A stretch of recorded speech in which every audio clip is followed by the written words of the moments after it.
Thank you, Anastasia, for talking to us this evening. Anastasia and my collaboration, I think, goes back to about 2017. Yeah, and through ESRAD, and she has educated me in what I like to call the Russian School of Dialectical Thinking, which has been a revelation, really, because the Russians have taken a slightly different approach to what you might call the Basikas and Laskian approach to dialectical thinking, starting at the opposite end of the age spectrum. Anastasia is a researcher and a teacher at Moscow City University and Moscow State University, I believe. And her particular interest is in creativity. She wrote the chapter on creativity in the Routledge International Handbook of Dialectical Thinking, and of course she was a co-editor of that book, so she worked very, very closely with myself and with Mike Mascolo, and I'm sure she's got some interesting things to say today to tell you about creativity, and it will give you a little bit of an introduction to the work in the chapter. So without further ado, I'll hand over to you, Anastasia. Yes, my name is Anastasia. I'm from Moscow City University. And today we are going to discuss creativity and dialectical thinking. So the name of my presentation is written on the title. It's the engine of the creativity, how dialectical structures can help to solve open stat problems. I guess then the expression open stat problems could sound a little bit maybe strange, maybe mysterious, but I will explain everything to you a little bit later in my presentation. Now I would like to attract your attention to these pictures. On the left side, everybody can recognize the well-known famous sketches by Leonardo da Vinci. So it's a scheme of his famous flying machine. And on the right side, you cannot recognize anything because it's no name, no name piece of art. Yes, just piece of art made by some urban unknown no-name artist. And for me, it's these two pictures are very much about the opposition of big C, big creativity, and little c, little creativity. So about creativity of genius and creativity of ordinary people. And I would like to say here and underline it, that if we discuss creativity in terms of dialectics, and especially in terms of structural dialectics, we can say that this opposition, big C and little c, doesn't make a lot of sense because the structure of the creative act is universal. In terms of structural dialectics, yes, if we discuss creativity in terms of dialectics, the structure of creative act is universal, and it's a overcoming and transforming contradiction through operating with oppositions, opposites. But in my presentation today, I will try to use more example, and I will try to rely on this little c creativity, and almost all examples that I will use and I will show you will be from the creativity of ordinary people like you and me.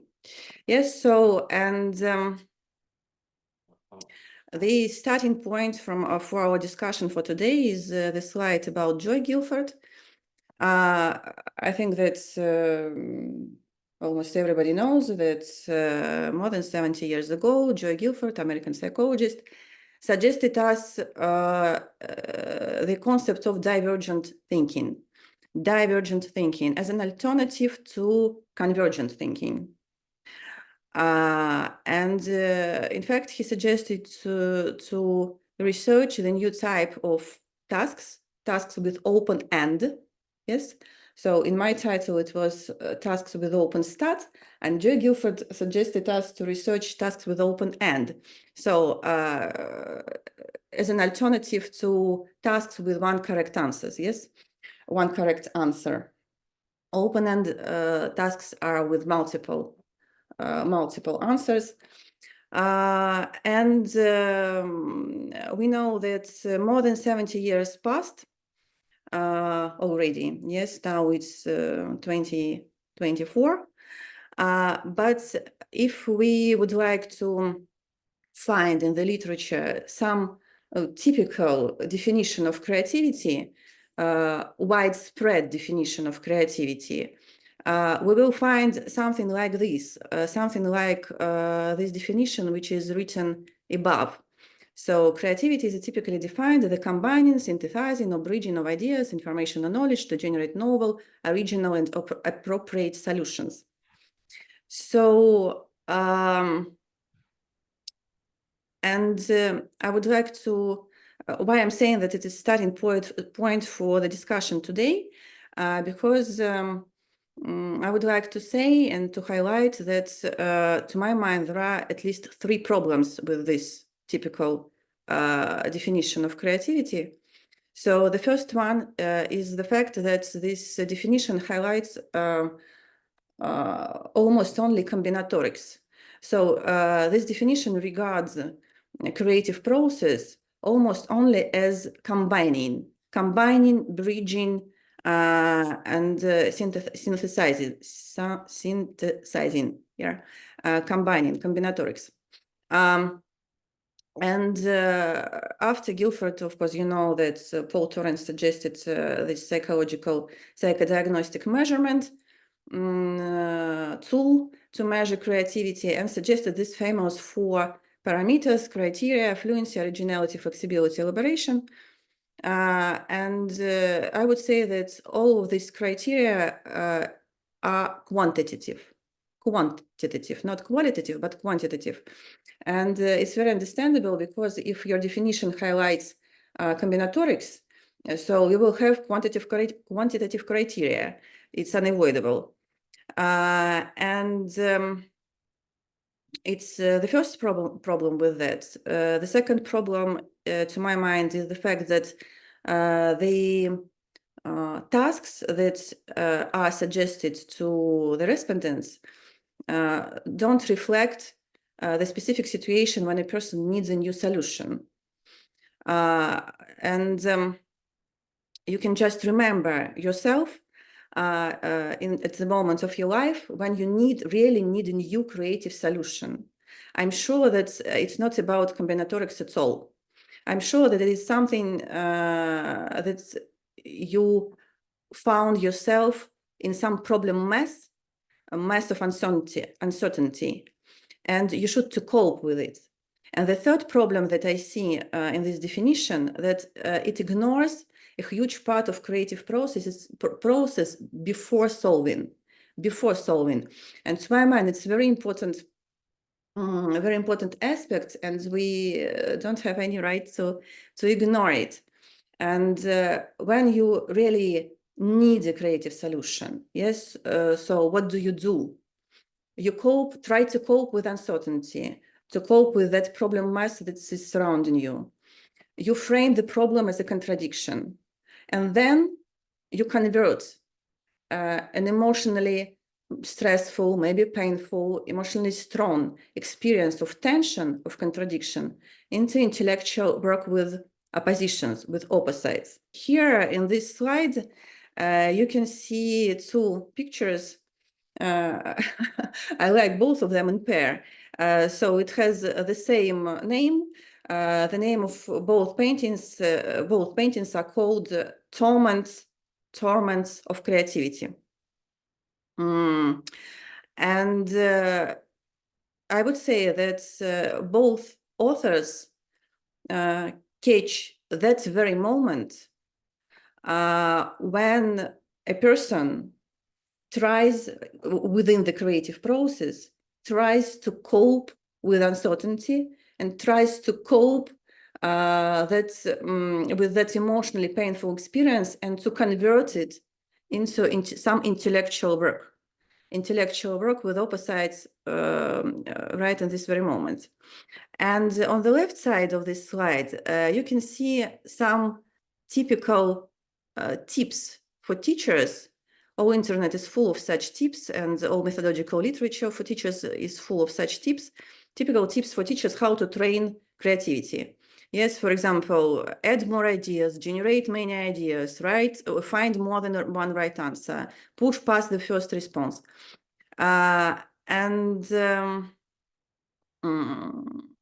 Of course, these tips are based on that typical definition of creativity that we saw earlier on the first slide. Of course, they are also about combinatoric, about generating more and more and more ideas and combinatorics, combining them. I would like to ask you to imagine now if somebody, for example, a teacher, come to this person, for example, from the first picture or from the second picture, and tell him, hey, find more than right answers, generate many ideas, adapt to new uses, yes? So how do you think, what do you think, what these persons will answer to these teachers? I guess that nothing good, nothing good. That is because such tips are not relevant to the moment. Not relevant to the moment, because it's not moment when we are just combining or bridging the ideas. It's the moment when human being tries to cope with uncertainty and frame contradiction.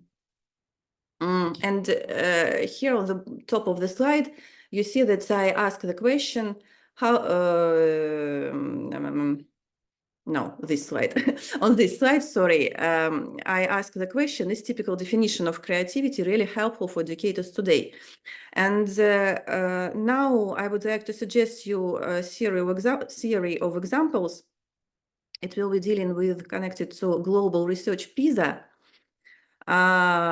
So I know that not many of you work with the school level of education, but so I'm not sure that you know well about PISA, but I can assure you that everybody in the world who work with school level of education know about PISA. So PISA is the Program for International Student Assessment. It's the most reputable, most global research which try to investigate academic results of school children of 15 years old teenagers. Usually they deal with reading skills and mathematics skills and something about biology. But 2 years ago, they made research about creativity, about creative thinking, because it's one of the competence of 21st centuries, you know, and they decide to make global research about this soft skill, as they say, creative thinking. They, as a methodological base of their research, they used the Guilford methodology, and that typical definition of creativity that I showed you on the first slide. And they also speak about little c creativity, creativity of ordinary people. The next slide, I just would like to show you how many countries participated. It was more than 80 countries, really global. And a lot of thousands of teenagers participated. They always, PISA researchers also always do ratings. You can see that Singapore, Korea, Canada are leaders, but it doesn't matter now. It's not my point today. My point is the procedure of measurement. So I was very interested how they measured, what kind of task they suggested to teenagers all over the world to measure their creative thinking and to make this global research. Because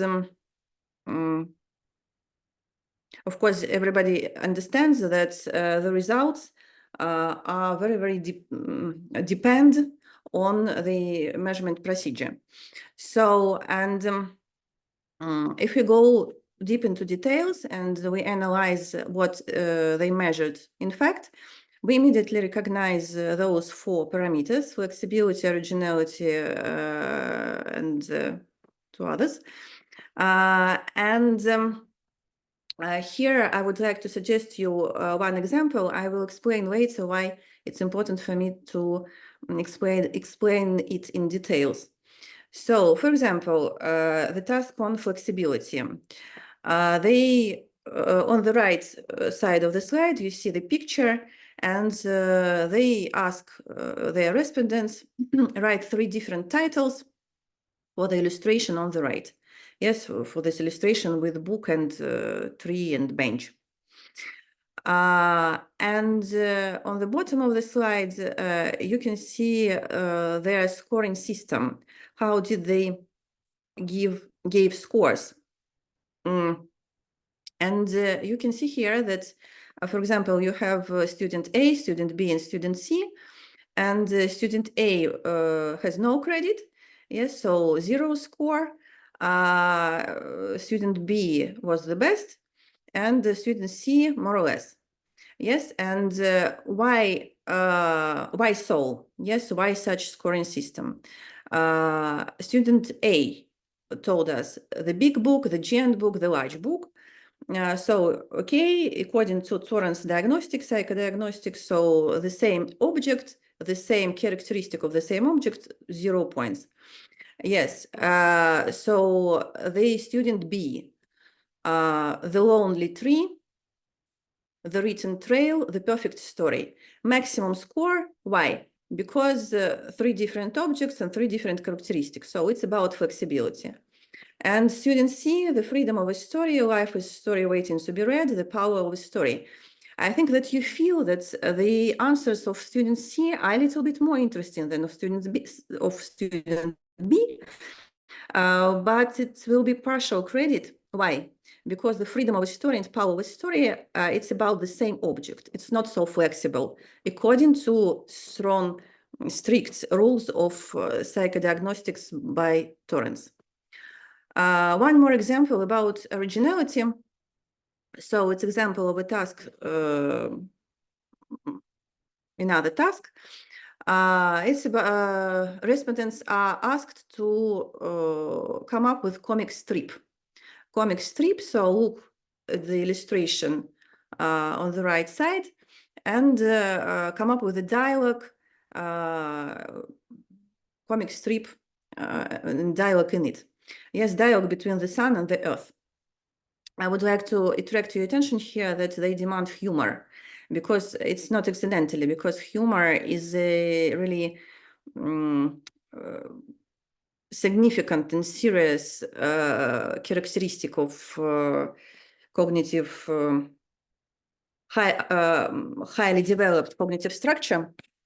That is why I think they demand humor here. And what did we do with my students at the university? I don't see if some of them are here, maybe, because I can't see everybody now. So we did a small research. I asked them to fulfill these piece of creativity tasks. All of them, because they are in open access and they are published. Some typical, of course, not everything, but some typical tasks are published, and you can go deeper into details. And I would like to check, we would like to check if artificial intelligence will cope with it. And yes, expectedly. To tell you the truth, I didn't expect anything else. So GPT chat was the best student according to all these, in terms of all these combinatoric tasks. Why? Because they are about combinatorics. If we are dealing with only with the combinatorics within the creative process, of course, computer will be better than any person. It's very strange to accept something, to expect something else. And you can see here the examples that were invented by GPT chat. So for the first task is whispers of imagination, pages of possibility, boundless chapter, the way through literature spaces, the broad inside the volume. So you see that it's rather interesting answers. And of course, they will get maximum score because it's about different objects and about different characteristics. So artificial intelligence is very flexible in terms of Torrance diagnostics. And on the right side, you can see the comic strip, and artificial intelligence also can do something funny. I won't say that it's very, very funny, but a little bit, yes. So some humor, there is some humor here, as it's a dialogue between the sun and the earth, who is the most important here. This definition is too shallow. And you see here the picture of iceberg. And I would like to say that this definition is just the top of this iceberg, is just the surface of it. And this definition does not give us any idea what is deeper, what is deep in the water, what is deep in the structures of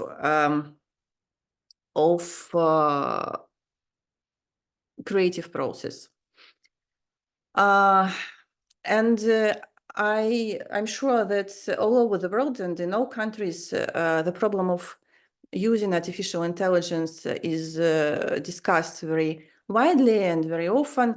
And they usually say that artificial intelligence can replace human beings only when we deal with algorithmical processes. But when we deal with creativity, no, never. None of GPT chats and artificial intelligence computers will replace human beings. And I agree with it. In fact, I agree with it that really the creative process, creativity is about, is specifically human ability, human feature. But we should revise, rethink, reconceptualize the definition, because if we would if we would give in this definition only the aspect of combinatorics, so we will lose this competition for sure. And just a moment. And to go a little bit deeper with you today, I would like to suggest to your attention one classification of problem situation that I suppose is very fruitful. For me, it was very fruitful to understand how to catch this very moment of really human creativity. So this classification was elaborated by Padiak Filisenko. It's two Russian psychologists, but they, in their turn, they used the methodology of Dietrich Dörner. It's a German psychologist, of the end of 20th century. And he made great researches in the field of computer games and logical thinking. And so what do they suggest? So the first type of problem situation is closed close. So closed start and closed end. Fixed set of premises with single correct answer. So it's the majority of tasks that we meet at school or at the university or in any stage of official system of education, for example. Closed open, closed beginning and open end. So multiple possible answer and fixed set of premises. And that is, for me, is about something like Torrance diagnostics and those PISA tasks that I have just shown to you. So it was like open-end tasks, but the problem is that the set of premises,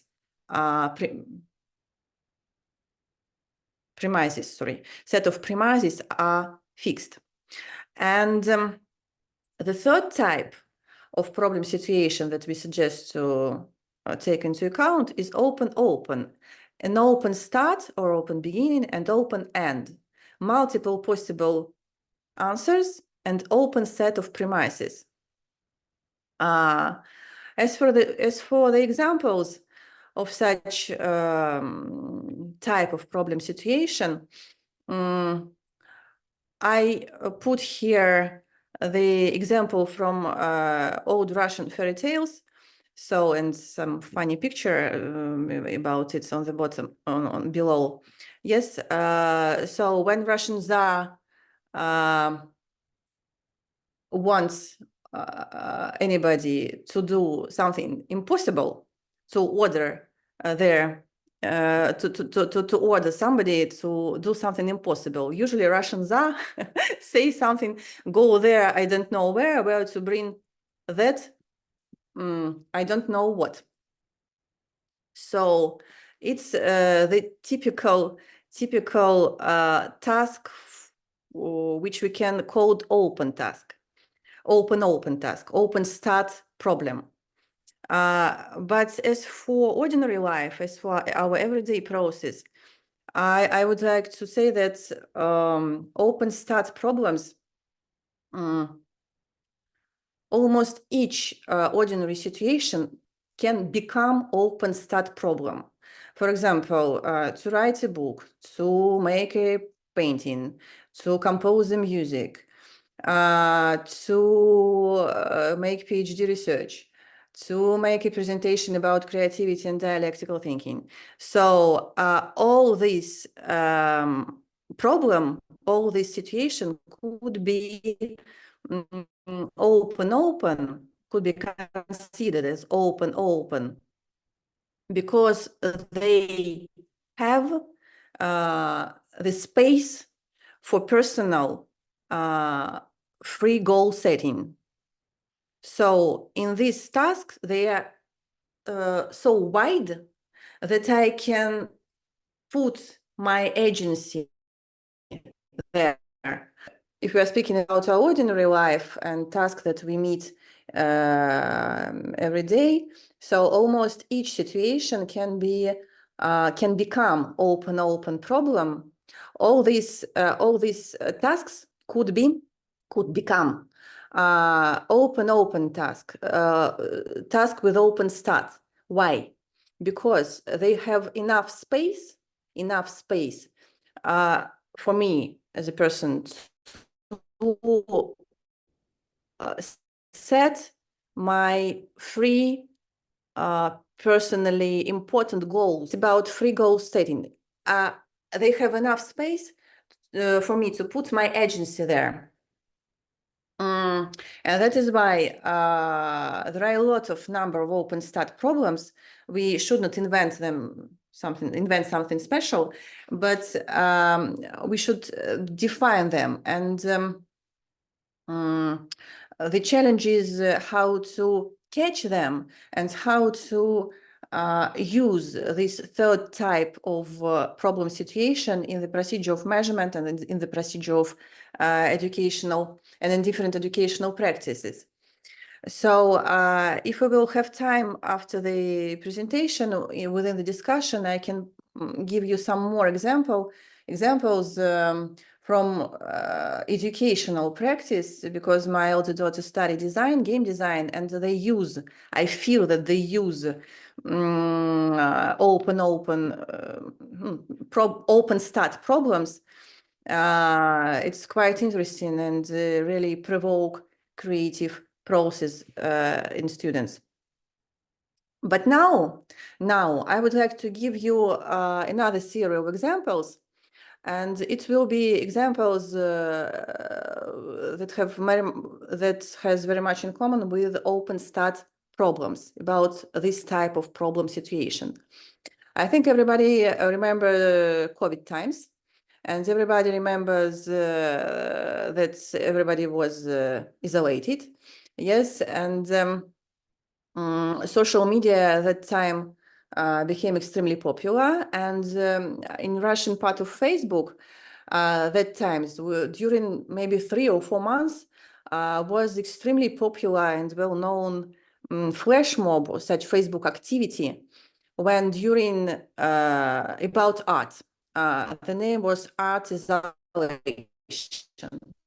A little bit different in Russian, but it doesn't matter now. So, and during 3 months, thousands of people did the same task. I would say that it was open start problem task. So choose any piece of art, rethink it, and make it out of the materials that surround you. So we remember COVID times, we don't, we cannot go anywhere, so we have only materials that surrounded me and in our apartment or in our house. And so it was thousands of people participated in here. And for me as a researcher, first of all, it's about little c. So it's about creativity of ordinary people. And this boost of explosion of creativity, of people creativity, was a response to this open start problem. Then I didn't participate myself, but I looked through thousands of pictures and I noticed that we can define different strategies that people use when doing these tasks. This task. And it will be three strategies I will share with you, my remarks and my comments, and then we will see what it gives us, so why it is useful. So here you can see strategy 1. I would say it's beautiful or aesthetic copying, just imitating. Yes, you see that you should choose any piece of art, some original, and do something from materials that surrounding you. Yes, and this copying, this beautiful aesthetic copying was about 80% of total amount, I would say. The first strategy. And as for general message that I hear from the authors of these pictures, so look at me, how beautiful I am. Yes, so it's a little bit, it's very much about myself and me as a person. Yes. The second strategy is, I would say, playing with materials. 15 or maybe 20% of total amount. And for me, it's very much about originality. So look how original I am. I would like to show how original I am. I would like to do something that will be different from the rest of items. And here, strategy 3. Strategy 3 is about humor very much. And you remember that humor is an important thing for us when we are discussing creativity. It's about humor, and it's a little bit about bringing some author's vision here. So, and there was a lot of such works, not a lot of such items, maybe 5–10% of total amount. I didn't, it was not my task to count them, but something like this. Yes, and what usually when I do this exercise and discuss this exercise with my university students, we do it as a game. So I told them that imagine that you are HR and you have 3 vacancies, open vacancies in your company: the company leader, secretary, and the designer of retail space. So, and instead of ordinary CV, you get such strange portfolio. So you have candidate 1, candidate 2, and candidate 3. And what will you decide? And usually students say that this one will be secretary because it's about accurate decision, fulfill the tasks, and imitating, not very creative. Secretary should not be very creative. So this is about designer, because it's about originality, it's about the ability to attract audience attention. And this will be the company leader because it's about author vision. It's about something my personal new vision. So I showed to my students this picture. And to tell you the truth, when I was looking through those thousands of pictures, I tried to find something like this. So I tried to find some item which could be really called as a real creative act. And I would say that this picture for me is out of strategies and beyond everything that I showed to you before. Why? Because the author of this picture, of this item, would like to discuss with us something that is important for her personally, not to show us how beautiful she is, or how sportive she is, or how flexible she is, I don't know. But there was a text below this picture. It was about the story of the author. So it's a lady, a little bit more than 50 years old, and she survived from the car accident. And she had a lot of problems with her back, and she did a great job to recover. She could not move, but she did a great job to recover. And now she would like to show us,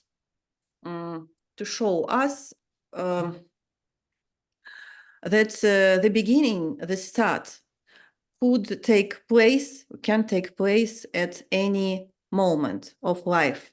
So the name of original photo is the beginning, or the start, yes. And for me, it's outstanding. Why? I understand that discussing art is always very thin ice, because it could be very subjective, yes. But when I work with my student, I always ask them, could you imagine that you look to this picture below separately, independently, without any original version, without any information about this Facebook activity, without anything, just an exhibition. And each time they say, yes, we can imagine it. So this lady was successful to do real independent author statement about problems, about the topic that was that involved her deeply. And what is important for us here? And it's very much about ordinary people creativity, because she is not an artist, she is not a sportsman, she's just a lady who would like to speak with us about important things, deep philosophical important things. And why it's important for us now in terms of new definition of creativity. Firstly, she did it as a response to open stat problem.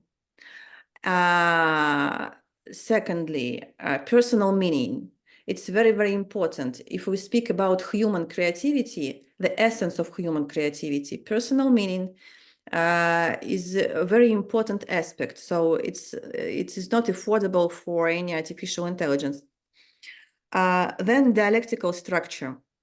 You see here a lot of pairs of oppositions, of course. So black and white, dark and light, shadow and light, end and start. So a lot of pairs that she used, that she operating in order to give us the idea of of her concept of life, yes, of life and death, and that life can starts at any stage of in any age, at any stage from 0 point.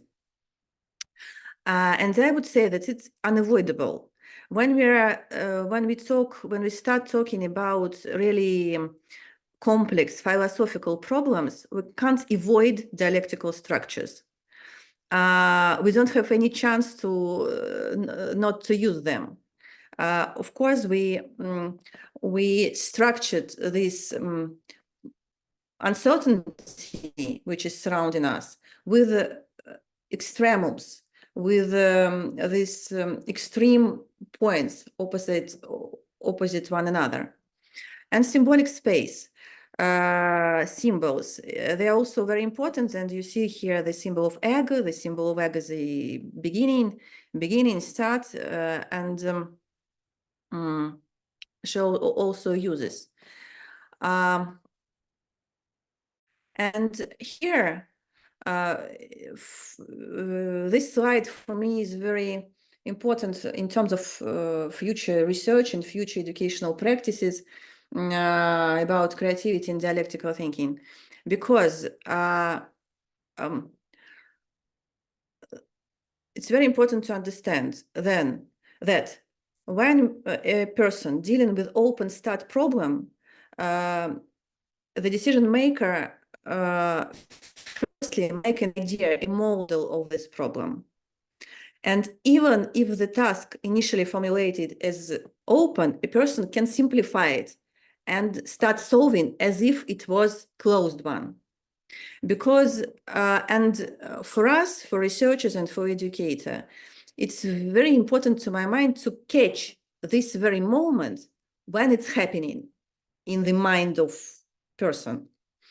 So, because as for the first strategy, in spite of the fact that the task was the same and it was open, really open, has a really open structure, the first strategy organized as if it was a task with right answer, closed, task with right answer, with one right answer, because when we imitate, we don't have any opportunities. We just have right direction.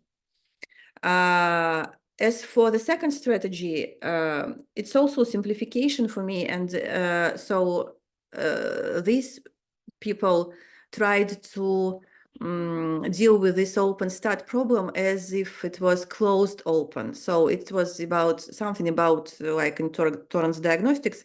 So they also imitate the original piece. So it was also fixed premises for them, but they were playing with materials and did something original with multiple answers. And this very lady, she was successful to use the original piece of art only as a reference, and did her own author statement, her own author vision, independent piece, independent item. And we should understand that nobody asked her about it. Nobody. That was she who decided to do it in such a way. So, and it means for me as a researcher that imagine that it was 3 persons, yes? So it was 3 different models in person's mind. when they start solving this problem, which has a space, which give us a space to set our free goals there, to put our agency there. And I would say that the challenge is to study for me, for us as researchers, to study, to use this type of problems and to study how to introduce them into, first of all, development practices, to catch this very moment of modeling the problem. And here, my favorite quotation from Nikolai Viraksa.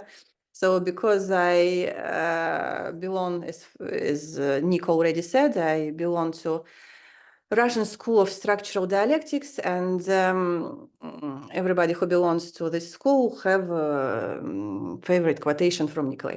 So my quotation is the following. So it consists of two parts. And it's about the fact that thinking is universal and unique at the same time. And it's about the problem of structure and content of thinking. And in the first part of this quotation, I need this quotation now because it's conceptualized on theoretical level, everything that I said through the series of examples below. So, and the first part of the quotation, the idea is about oppositions, and Nikolai explains why oppositions are so good units to analyze thinking, because oppositions belong to the structure of thinking. And oppositions can be found on any meaningful material. And that is why I told you in the very beginning that it doesn't matter for structural dialectics if it is Leonardo or it's no-name artist.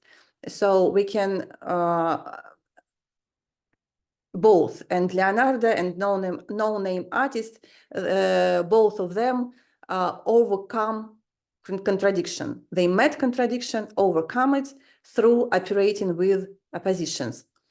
But on the other hand, speaking about the unique character, not universal now, but unique character of mental act and of creative act, a person always choose the pair of oppositions of opposites, which is more promising, the most promising from the point of view of transforming contradiction. And each time we can choose what to do with this problem mass and what to do with this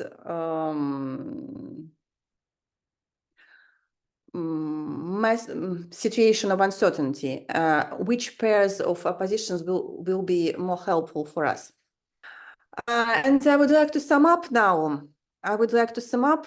I hope and I think that you still remember that I started my today's speech with some typical definition of creativity. Yes, and there is still my point how to define creativity, and this alternative definition of creativity is published in that Routledge Handbook on Dialectical Thinking together with this scheme. And it based on, of course, Nikolai and Olga Dichenko ideas when they wrote about it a long time ago. So creativity is a capacity to actualize a complex of cognitive and affective mechanisms, including dialectical, formal, logical, and symbolic structures, in order to define and transform problems that contain a high degree of openness and uncertainty at the start. So here you see the scheme.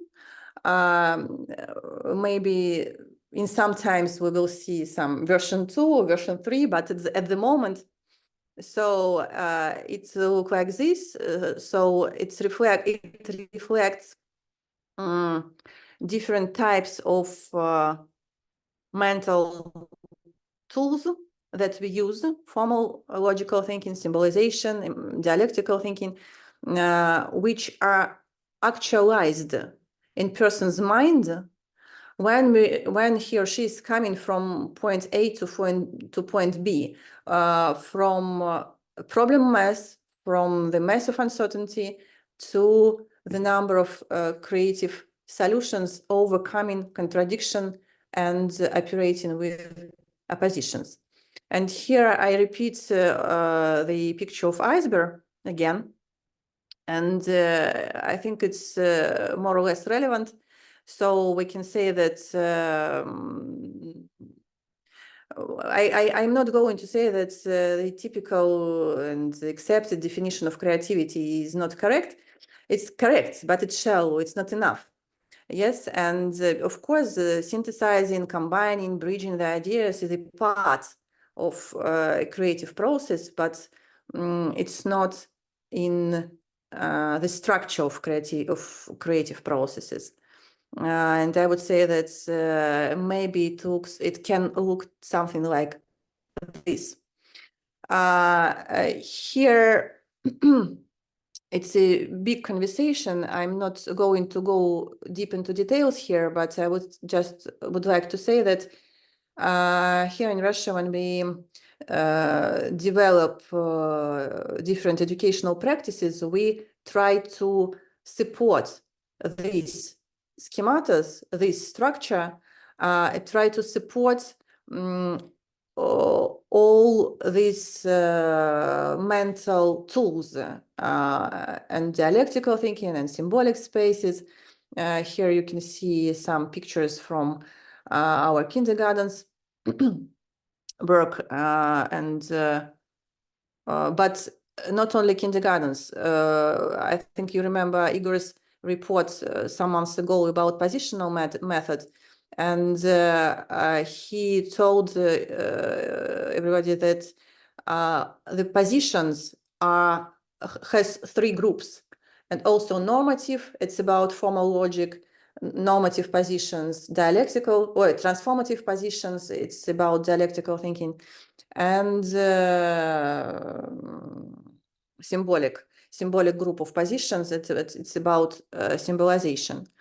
So the most problem point is school, of course, as usually, but we will think what to do with this. And to finalize, it will be my final slide. So it's a quotation, this time my favorite quotation from Lev Vygotsky.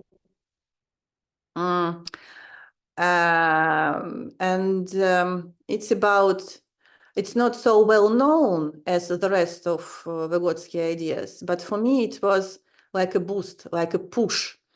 When I read it in the Thought and Language, his book Thought and Language, it was my starting point to invent and to come up with my psychodiagnostics instrument, Heroes in the City and Training.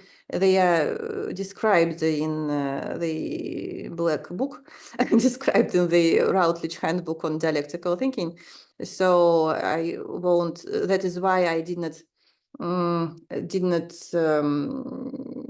say a lot about this points.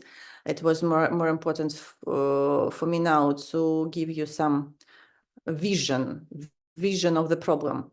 But it was the starting point, yes. And this quotation is about the following things. So let's read it together. For the emergence of a real productive act of thinking, leading thought to a completely different point, discovery, it's necessary that X, which is the problem of our thinking and is a part of structure A, suddenly enters structure B.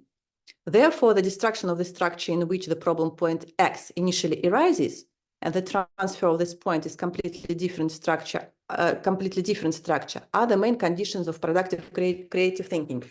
So, and I put here this illustration again, because for me, it's a straight illustration to this quotation, to this idea, because you can see here the old broken metal construction.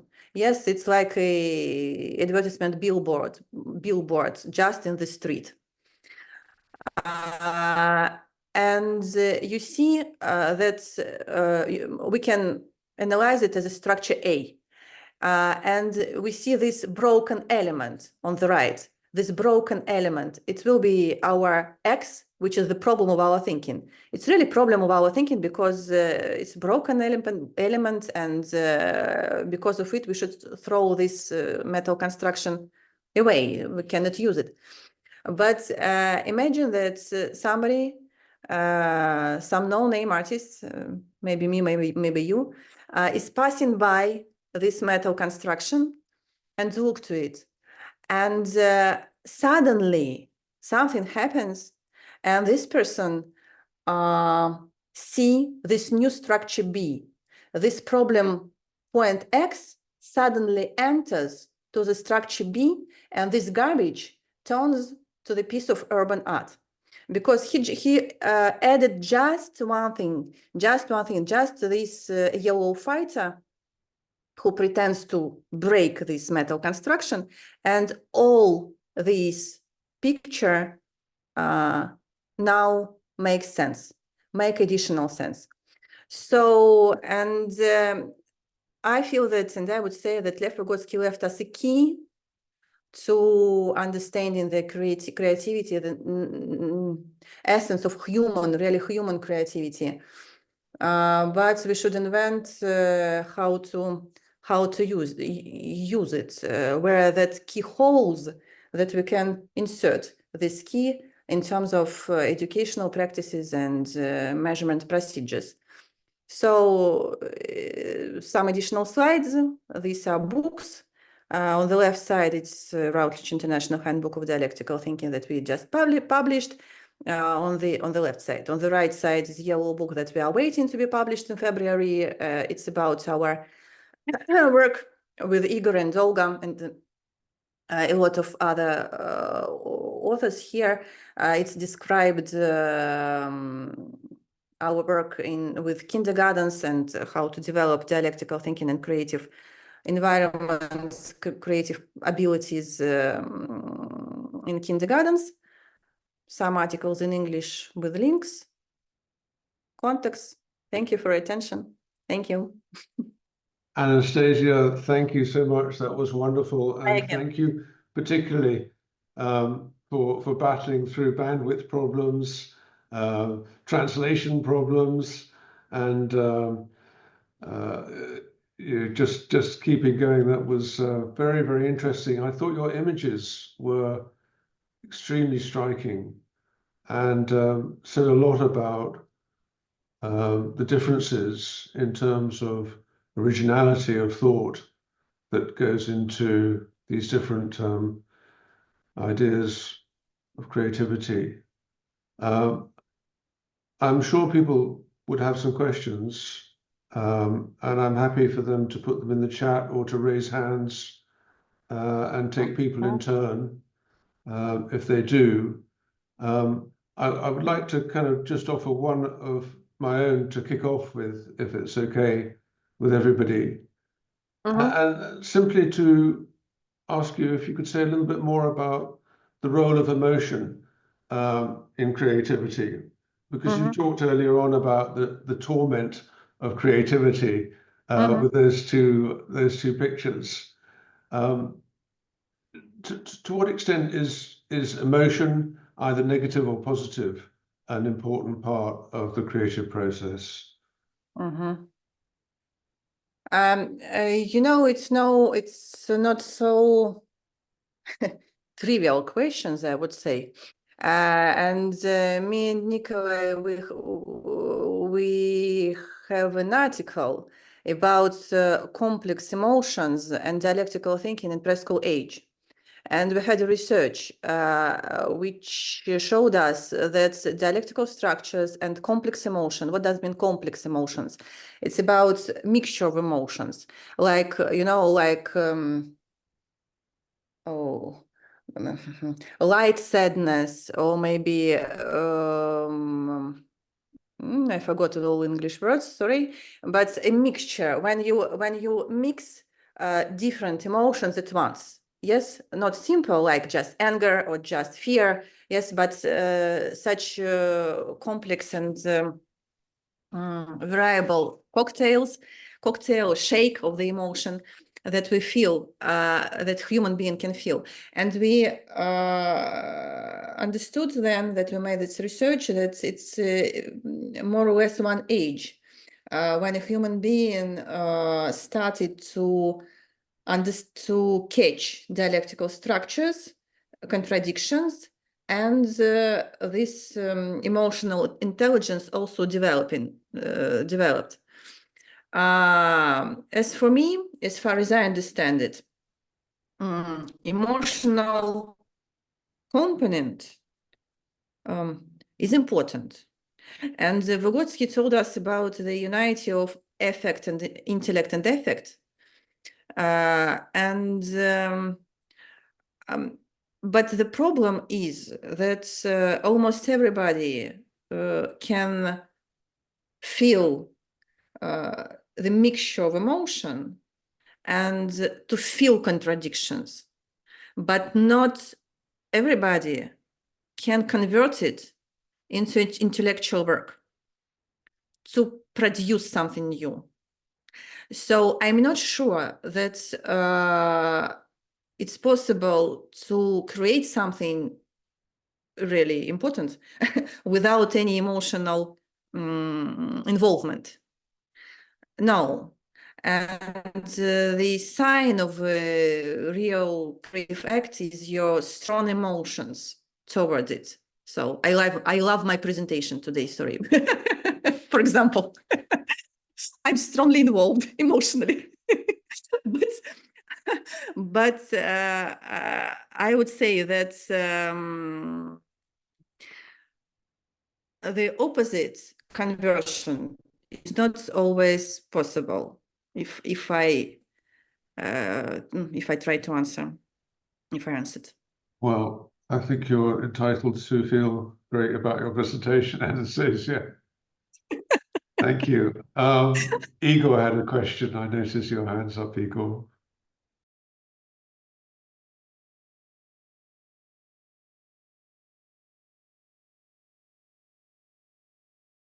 Yes, thank you so much. About the first one, when we really need the creative solution, what are the signs? Yes, what are how can we understand that we really need?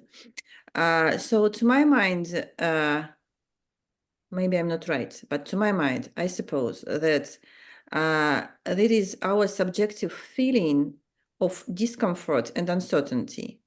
When you found yourself in the middle of problem mess, you feel discomfort. And that is the very moment that you really need creative solution. It doesn't matter that you will find it, but you really need. And to tell you the truth, I don't know other predictors, yes, other signs. I can't say, I can't tell you anything besides it. But I feel that this one about uncertainty and about problem mass, about that you understand that if you don't manage it somehow now, something will happen, will be disaster.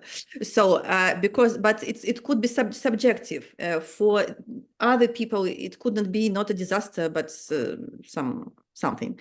Yes, but for you personally, it feels like this.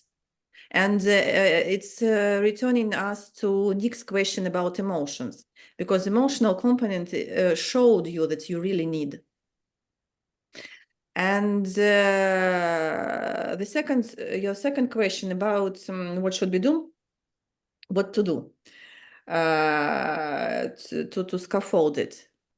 I don't have any exact answer because, as you know, I'm just planning the experiment within our master program with some students about it. But I'm trying to find this way of scaffolding it. For example, the last week I was at some private school where one of our master students is working the new school, and she conducting the classes with clay, with first grade, 7 years old. Yes, 7 years old, first grade. And she conducted as a game. They do what they want, everything they want. And for me, challenge is not to destroy the ecology of their situation, this game, not to destroy it, but to input there, to put into some work which will be some work with thinking, which could be name the work with thinking. And it's really not trivial. It's a difficult way because it's very easy to catch from children conversations something about oppositions. For example, that time it was sculpture and monuments, yes. And of course, I could violence everything, yes, and to discuss with children about these oppositions and so on. But it wasn't my task. And now I'm inventing how to scaffold it very, very gentle way to preserve this ecology of the game, but not to destroy, but to use those situations as a problem. And so we are starting now this work, but how to do it in spontaneous process. But I think we all our team and you and Olga, we do a lot in these scales when we were doing these scales, and so there are a lot of indicators which can help educators to scaffold it. For example, to discuss oppositions, not to. So I would say in such way, we don't understand precisely what to do, but understand what not to do. So what we should not do. Yes, so not to miss oppositions, not to be afraid of contradictions, to fix openly if you hear the oppositions and these opposed points, to show the whole structure. So it's understandable, but the challenge is, especially with children, but with teenagers also, I would say, how not to destroy the motivation, the ecology of the situation, and so on.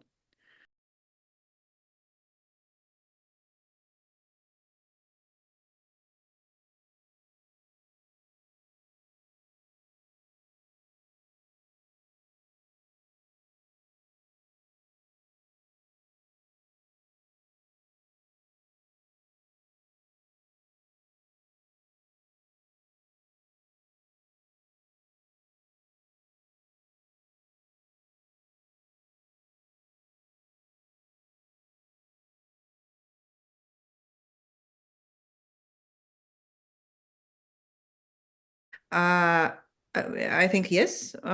Speaking about the role of emotion, I think yes, you understand. It's what I meant. Thank you. Yeah.